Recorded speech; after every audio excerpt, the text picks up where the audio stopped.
Assalamualaikum warahmatullahi wabarakatuh. Izin memperkenalkan diri, nama saya Raffi Rafsanjani dengan NIM 125490046 dari Kor Pengantar Prodi Kor A. Di sini saya ingin menjelaskan materi yang berjudul Pengenalan Prodi Rekayasa, Instrumentasi, dan Otomasi. Yang pertama adalah tantangan revolusi industri 4.0. Prodi Rekayasa, Instrumentasi, dan Otomasi menjawab tantangan revolusi industri 4.0, yaitu teknologi pintar sekarang ini.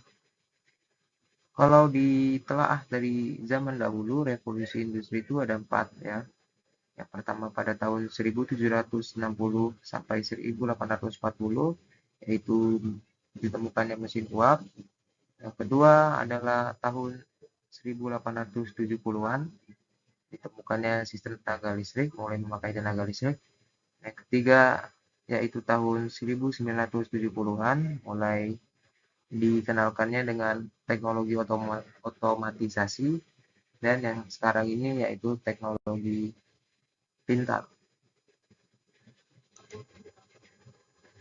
Kemudian selanjutnya yaitu inti revolusi industri 4.0. Pertama adalah everything online, yaitu semuanya dunia maya, semuanya melibatkan dengan dunia maya, yaitu everything online ini. Yang kedua adalah digital economy. Yang ketiga ialah Internet of Things, IoT tentu. Yang keempat yaitu Artificial Intelligence, AI. Yang kelima, Big Data. Yang keenam, Robotik. Yang ketujuh, Print 3D. Yang kedelapan, Autonomous Machine. Yang kesembilan, Machine Learning.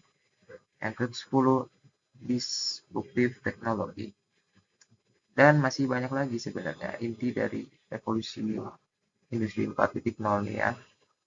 Bisa dilihat teman-teman gambarnya di sini. Selanjutnya, pengenalan instrumentasi dan otomasi. Instrumentasi mempunyai peran penting dalam proses produksi di industri, khususnya yang menggunakan teknologi otomasi.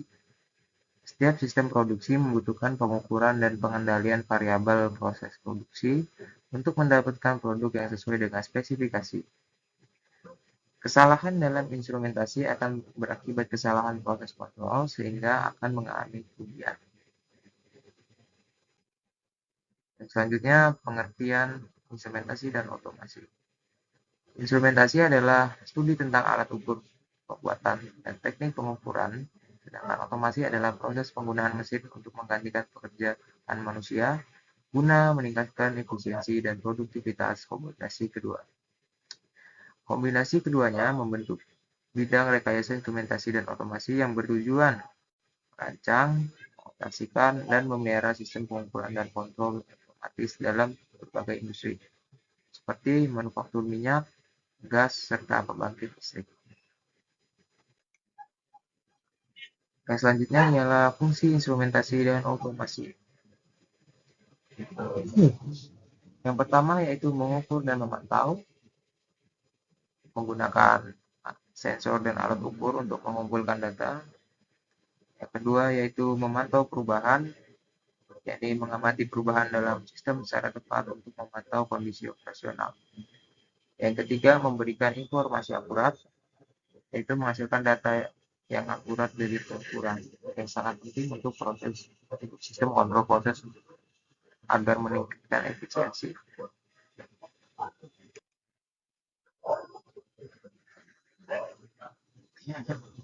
Selanjutnya yang keempat yaitu meningkatkan efisiensi, membuat proses produksi atau operasi menjadi lebih cepat dan efisien.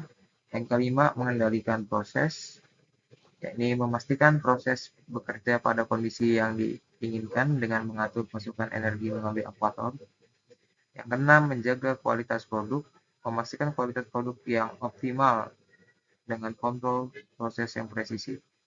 Yang ketujuh, yakni meningkatkan keamanan, mendeteksi kondisi berbahaya atau gagal dalam suatu sistem dan melakukan tindakan pencegahan yang diperlukan seperti mematikan sistem otomatis.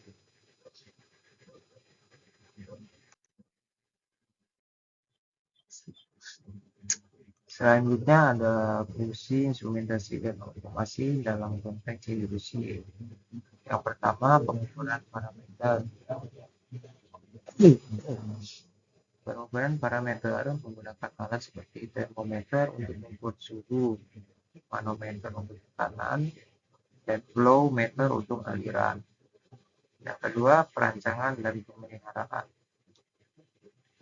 Perancangan dan pemeliharaan termasuk merancang, memasang, mengoperasikan, dan memelihara sistem instrumentasi dan kontrol menggunakan perangkat seperti microcontroller, PLC, dan DCS. Yang ketiga, aplikasi luas. Diterapkan di berbagai industri seperti manufaktur, pertambangan, pertanian, dan transportasi untuk mengoptimalkan operasi. Jadi fungsinya ini dapat di banyak tempat ya, seperti ya ini diulangi lagi, manufaktur, pertambangan, pertanian, dan transportasi.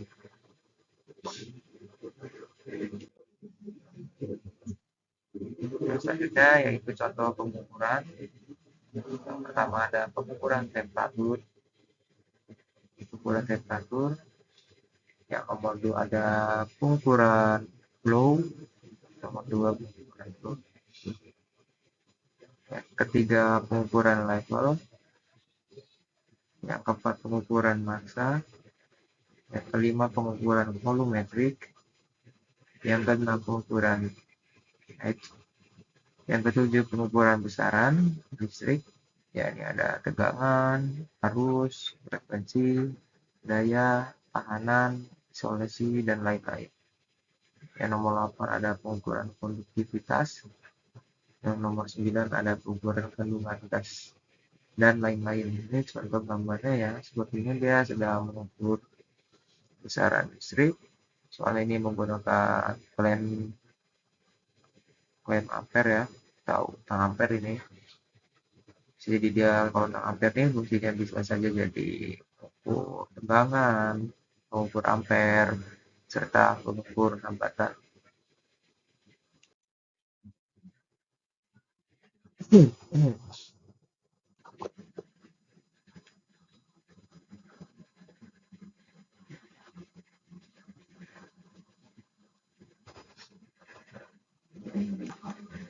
Selanjutnya ialah pengukuran. Pengukuran yang pertama ada sensors, yang nomor 2 ada transducers, yang ketiga ada transmitters, yang keempat ada indicators, yang kelima ada displays, yang keenam ada recorders, yang ketujuh ada data loggers, dan nomor 8 ada data acquisition systems, dan nomor 9 ada alat ukur parameter ya. Selanjutnya yaitu faktor penting pengukuran. Pertama tentu saja ada angka yang menunjukkan nilai pengukuran yang ditunjukkan alat ukur. Misal kita mengukur tegangan listrik, pastikan ada yang dibutuhkan di voltage yang berapa. Misalnya kita mengukur tegangan listrik di rumah kita yaitu 220. Nah, angka ini sangat penting ya, karena dia menunjukkan angka nilai pengukuran yang akan kita ukur gitu. Yang nomor 2 yaitu ada metode atau cara melakukan pengukuran besaran yang diukur. Ya, itu adalah metode cara cara kita lakukan pengukuran pada besaran yang diukur ya. Balik lagi kita misalnya mengukur tegangan itu, cara kita mengukurnya gimana? Cara kita memakai misalnya multimeternya bagaimana, diarahkan ke skala yang mana, itu bagaimana menunjukkan bagaimana membaca multimeter gitu kalau multimeternya analog seperti itu. Ketiga ini alat yang digunakan ya, jelas alat yang digunakan atau device untuk melakukan pengukuran. Ya, kembali lagi seperti kita ingin mengukur arus listrik, kita pakai ini ya, ampere meter ya. Terus kita mengukur tegangan, kita bisa memakai voltmeter. Terus mengukur hambatan, kita bisa memakai ohmmeter. Misal lagi ada kita mengukur tegangan listrik, watt listrik atau daya listrik, itu menggunakan wattmeter. Seperti itu teman-teman. Yang keempat ini jelas ada satuannya atau unit. Oke, selanjutnya nah, kayaknya ada alat-alat pengukuran ya. Pertama ada termometer. Ya, termometer ini biasanya digunakan untuk mengukur suhu ya, teman-teman. Yang kedua ada pressure gauge ya. Yang ketiga ada flometer. Oh ya, pressure gauge ini digunakan untuk mengukur tekanan ya. Ini digunakan untuk mengukur tekanan. Nah, selanjutnya adalah flowmeter ya. Selanjutnya ada flowmeter yaitu untuk mengukur laju aliran fluida dalam pipa ataupun yang lainnya ya, teman-teman. Yang nomor 4 ada level meter, digunakan untuk mengukur ketinggian cairan di suatu wadah. Misalnya kita ingin mengukur cairan di ya di tempat-tempat penyimpanan seperti itu teman-teman. Yang kelima ada ampere meter ya. Ampere meter ini digunakan untuk mengukur arus listrik ya teman-teman. Biasanya alat ukurnya itu meter atau tang ampere ya biasanya bahasanya, dan juga multimeter. Ini kalau di gambar di sini kan ada nih ya teman, ini meter ya, multimeter yang ini selanjutnya ada mengukur voltmeter ya teman-teman. Nah, voltmeter ini biasa digunakan untuk mengukur tegangan ya.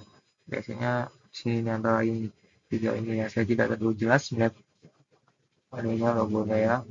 Nah, teman-teman. Nah, selanjutnya ada wattmeter. Wattmeter ini tentu saja untuk daya ya teman-teman. Yang ke-8 ada pH meter. pH meter ini untuk mengukur tingkat keasaman ya teman-teman. Yang selanjutnya ada Weber ya. Ini digunakan untuk mengukur resistansi pada suatu kabel ya teman-teman ya. Dan lain-lain masih banyak sebenarnya, seperti osiloskop ya teman-teman untuk mengukur frekuensi dan lain-lain banyak pokoknya.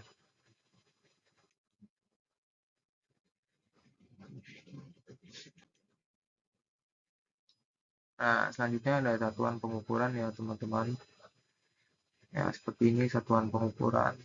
Ini nomornya secara pokok, satuan, informasi satuan, dimensinya. Pertama, jelas saja ada panjang ya teman-teman.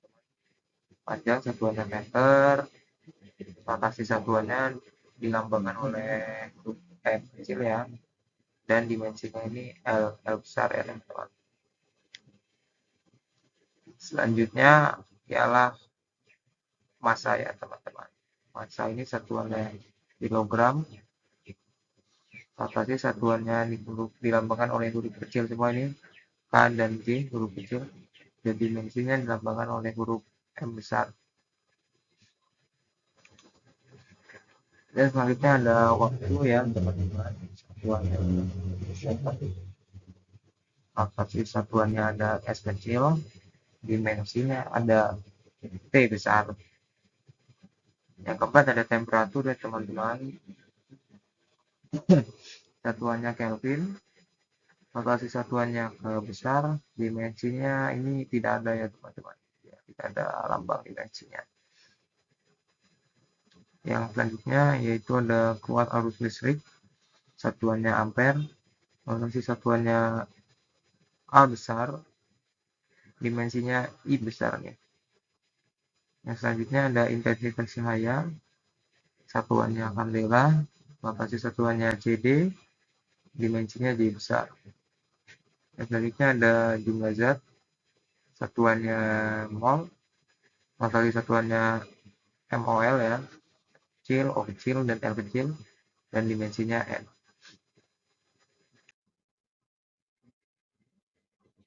Nah, ini ada satuan-satuan pengukuran ya teman-teman. Pertama, sistem satuan internasional SI. Sistem ini adalah standar internasional yang digunakan di seluruh dunia dan berkembang dari sistem metrik. Ini sistem yang biasa kita gunakan ya teman-teman. Selanjutnya ada sistem MKS atau meter kilogram sekon, menggunakan ini meter untuk panjang, kilogram untuk massa, dan sekon untuk waktu. Panjangnya untuk ukur panjang ya, kilogram untuk ukur berat ya, sekon untuk waktu. Selanjutnya ada sistem CGS, centimeter, gram, dan sekon. Menggunakan centimeter untuk panjang, gram untuk massa, dan sekon untuk waktu. Selanjutnya ada satuan pokok SI, adalah satuan dasar untuk besaran-besaran tertentu seperti meter panjang, kilogram massa, sekon waktu, ampere yaitu arus listrik, kelvin suhu, mol jumlah zat, adalah intensitas cahaya, itu teman-teman. Dan selanjutnya ialah satuan turunan, dibentuk dari perkalian, perpangkatan, atau pembagian satuan pokok. Nah, ini tadi ya teman-teman, ya satuan turunan ini merupakan turunan dari satuan pokok ya, seperti panjang, waktu, dan lain-lain itu. Nah, ini ada kode dan standar instrumentasi ya teman-teman, yaitu ada ANSI, American National Standard Institute, ASME, American Society of Mechanical Engineers, ISA, Instrument Society of America, ISO, International Organization for Standardization, GIS, bukan GIS tadi ya, Japanese International Standards, ISC, International Electronical Commission, ASTM, American Standard for Testing Material, NEMA, National Electrical Manufacturing Association, NEC, National Electrical Code, IPCEA, Insulate Power Cable Engineer Association, NFPA, National Fire Protection Association, IEE, Institute of Electrical and Electronic Engineers, API, American Petroleum Institute, IP, English Protection, CENE, Snells, Community for Electronical Standardization of Europe, AGA, American Gas Association. Istilah dalam pengukuran yaitu ada yang pertama akurasi, tugas akurasi itu akuratan. Yang kedua yaitu sensitivitas ya teman-teman. Yang ketiga precision atau presisi. Yang keempat ada range, jarak ya teman-teman. Yang kelima ada subdivision.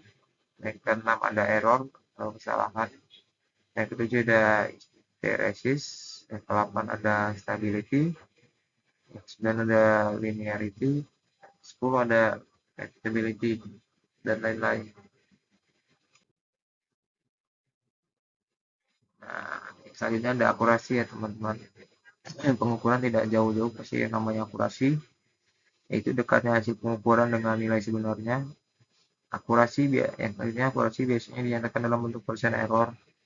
Ya, misalnya kita ukur resistor ya teman-teman, biasanya di dalam resistor itu ada gelang warnanya, misalnya masuk 5% toleransi dari errornya tersebut. Nah, ini merupakan toleransi maksimum terhadap kesalahan. Yang selanjutnya dapat dinyatakan dalam persen error of reading atau dalam bentuk error full scale, skala penuh. biasa dikenal dengan istilah ketelitian akurasi. Yang selanjutnya ialah presisi, yakni kemampuan alat untuk menghasilkan hasil pembacaan serupa untuk suatu pengumpulan yang berulang. Tentu kita pakai alat harus diperhatikan presisi dia ya, agar menghasilkan pembacaan yang serupa atau sesuai ukuran. Yang kedua, presisi lebih berkaitan dengan pengukuran yang berulang. Yang ketiga, pengukuran yang dilakukan pada pagi hari untuk objek yang sama dengan kondisi yang sama. Jika diukur pada sistem atau malam hari, maka hasilnya akan konsisten. Terima kasih telah menonton video saya. Maaf jika ada salah kata dan lain-lain. Saya tutup. Wassalamualaikum warahmatullahi wabarakatuh.